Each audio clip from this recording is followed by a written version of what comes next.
People's party असांजी सिंध में हालत ख़राब करे चुकी है। काफ़र थी बस मुल्ह पाण में जेके वेड़ाइण में ज़ाकिरो हुयो उन में 2-3 लख वठी बस चवनि तव्हां बि तीर जो इंतिखाब पैसनि ते विकामी था वञनि।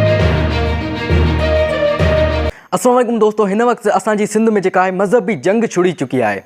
एक तरफ़ जेके असांजा सिंधी जेके असांजा जेके एक तरफ़ असांजा क़ौमपरस्त एक तरफ़ असांजा जेके आम माण्हू आहिनि, एक तरफ़ ऐं ॿिए तरफ़ असांजा जेके मौलवी साहब आहिनि, बहितर जेके मौलवी साहब आहिनि जेके पाण ॼाणनि था, हर शइ खे ॼाणनि था, उहे मौलवी साहब बि उन्हनि सां गॾु आहिनि। ठीकु आहे, भई ॿिए तरफ़ असांजा जेके आहिनि उहा बसि ॻाल्हि हिकिड़ी उन्हनि खे बसि हिकिड़ी ॻाल्हि हथु अचे त बसि हिक न हिक तरीक़े सां बसि माण्हू खे वेड़ाइणो आहे पाण में, त हिन मस्जिद में न वञो, फलाणी मस्जिद में वञो। अहिड़ा असां केतिरा ई मौलवी साहब ॾिठा आहिनि जेके वेही ऐं चवंदा आहिनि त तव्हां काफ़र थी वियो, हिन मस्जिद में न वञो, हुन मस्जिद में न वञो, तव्हां हिन सां हिन जो मानी छो खाधव, हिन जी पाणी छो पीतव, काफ़र थी वियो, बसि मुल्ह पाण में जेके आहिनि वेड़ाइण में। ठीकु आहे, मां त एतिरा अहिड़ा मौलवी बि ॾिठा।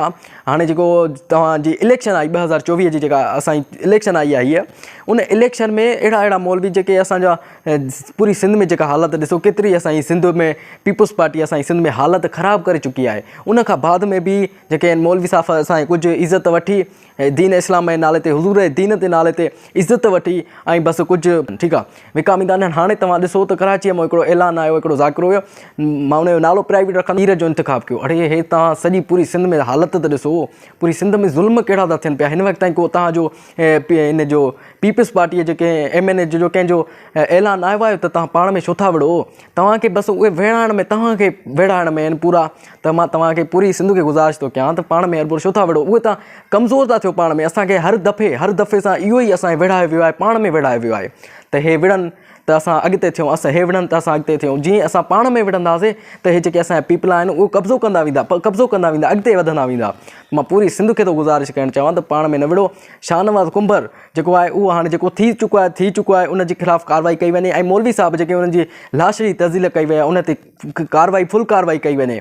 ऐं उहा बि असांखे ख़बर कान्हे त उन वाक़े हुन असांजे नबीअ जी गुस्ताखी कई पई हुई या न। ठीकु आहे, उहा असांखे ख़बर हुजे हा त उन जे ख़िलाफ़ु सज़ा ॾिनी वञे हा, उन कोर्ट में केस दाख़िल कयो वञे हा, उहा बि ख़बर थी आहे। हा, अञा असां तॾहिं चऊं हा वाक़ई असां चऊं हा त हिन खे वाक़ई असां चऊं हा हिन फांसी जी सज़ा खणणु खपे।